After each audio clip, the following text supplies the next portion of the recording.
It's wrong. I mean, I'd like to see them live on $18 or $20 an hour. The economy is often measured by positive indicators such as an increased number of jobs, a thriving stock market, and the decreasing unemployment rate. These factors suggest economic well-being and growth. However, there's a stark contrast between these positive indicators and the struggles that many individuals and their families face in affording basic necessities. Despite a seemingly robust economy, people often express concerns about their inability to afford housing, healthcare, and other essential expenses. In fact, more than 50% of Americans are living paycheck to paycheck.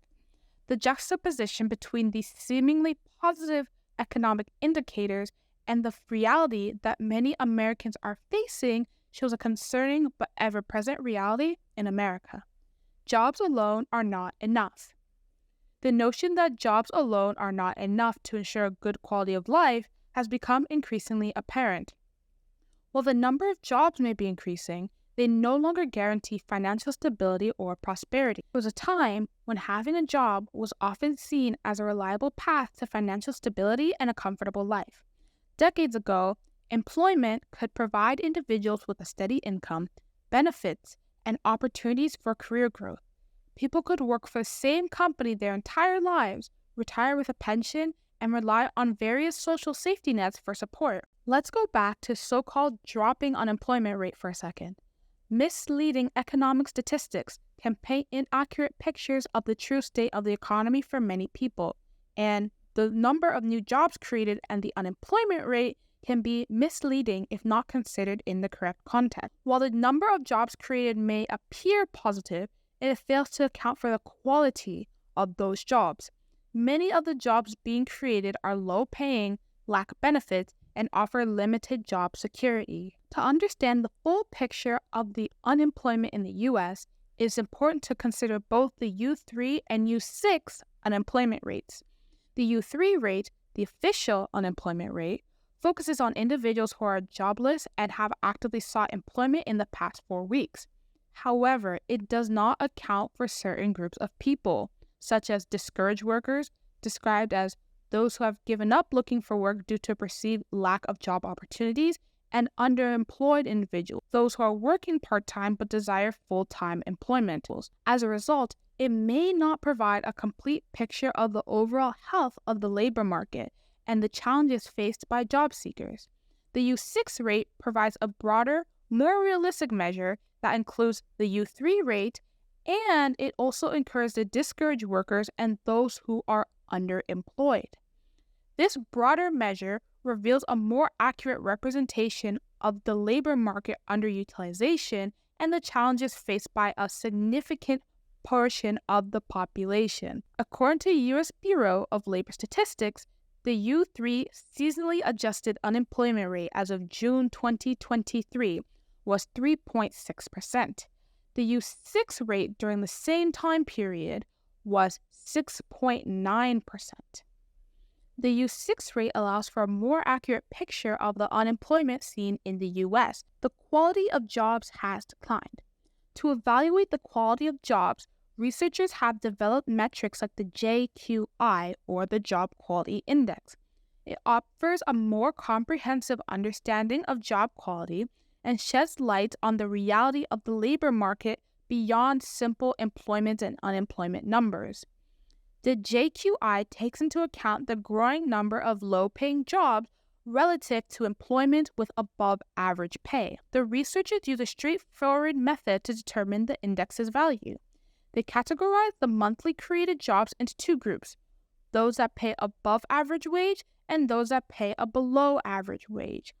Then, they divide the number of high-paying jobs by the number of low-paying. If the resulting index value is below 100, it indicates a higher proportion of low-paying jobs compared to higher-paying jobs. According to Daniel Alpert, a founder of Westwood Capital and one of the creators of the index, since 1990, 63% of all jobs that have been created were low-wage and low hours. According to University at Buffalo, the JQI for the month of June 2023 was 85.4, 4. One of the concerning aspects of the current labor market is the lack of upward mobility for low-skilled workers. Many individuals find themselves stuck in low-paying jobs with limited opportunities for advancement. For instance, consider the tale of Two Janitors by Neil Irwin, one working for a large corporation with benefits and growth opportunities, and the other employed by a subcontractor without the same benefits or possibility for career progression. In the story, the first janitor, Gail Evans, worked directly for Kodak in the early 1980s. Gail Evans received not only a steady paycheck, but also benefits such as more than 4 weeks of vacation pay per year, reimbursement of some tuition costs to go to college part-time, and bonus payment every March. Additionally, there are possibilities for career progression within the company. Gail Evans was taking computer classes during her time as a janitor. When her manager learned of this, she asked her to teach the other employees how to use spreadsheet software to track inventory. When Gail Evans finished her schooling in the late 1980s, she was promoted to an IT job within the company. A few years later, Miss Evans became the Chief Tech Officer of Kodak. She continued her career being a senior exec at different companies such as HP, Microsoft, and Bank of America.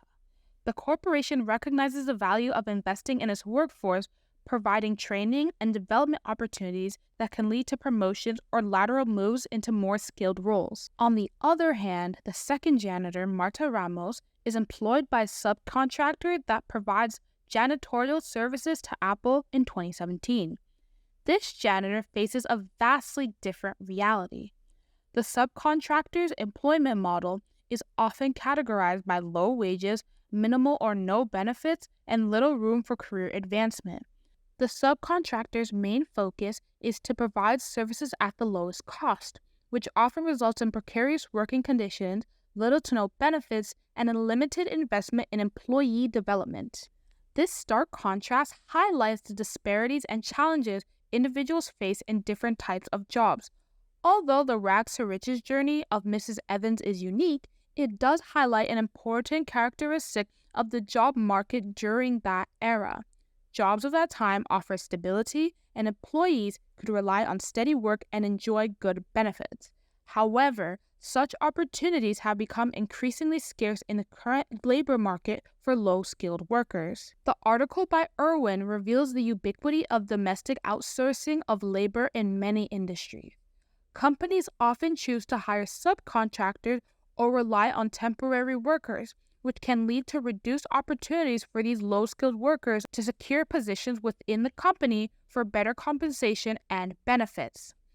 The underlying reason behind this trend lies in cost-cutting measures in order to remain competitive in a globalized economy. Gig work refers to a labor market characterized by short-term or temporary jobs, typically on a project-to-project basis rather than full-time traditional employment.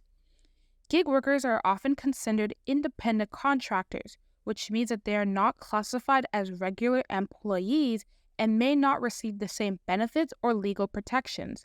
Examples of gig work are abundant and diverse, ranging from rideshare services such as Uber and Lyft to food delivery platforms like DoorDash and Postmates. While gig work provides flexibility, it often comes with its own set of challenges.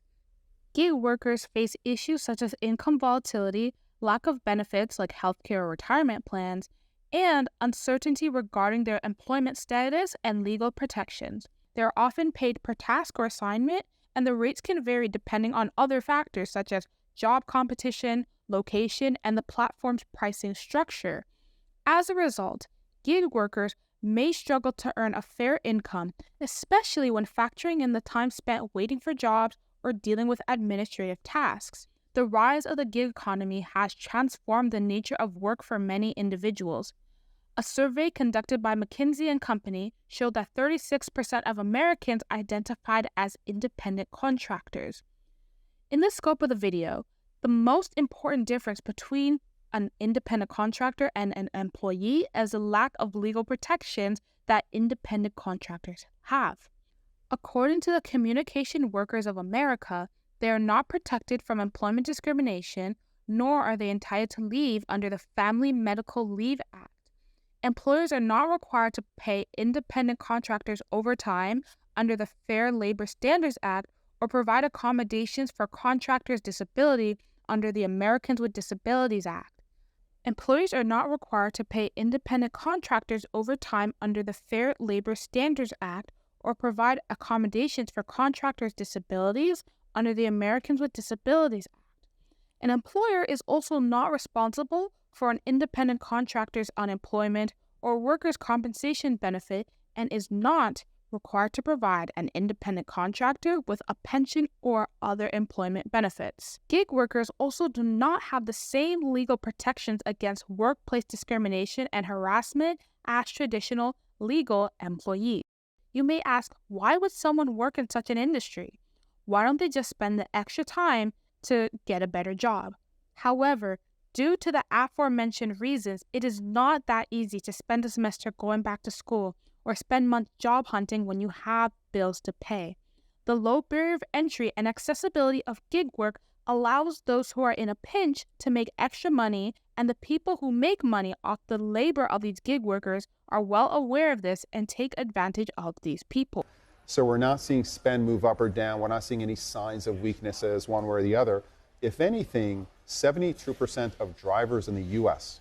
are saying that one of the considerations of their signing up to drive on Uber was actually inflation. Life is getting more expensive. They need to pay extra for their groceries. So on the supply side, we may be actually benefiting from the inflationary environment. While macroeconomic indicators like job numbers and stock market performance provide a high-level view of the economy's health, they may not capture the nuanced realities faced by individuals.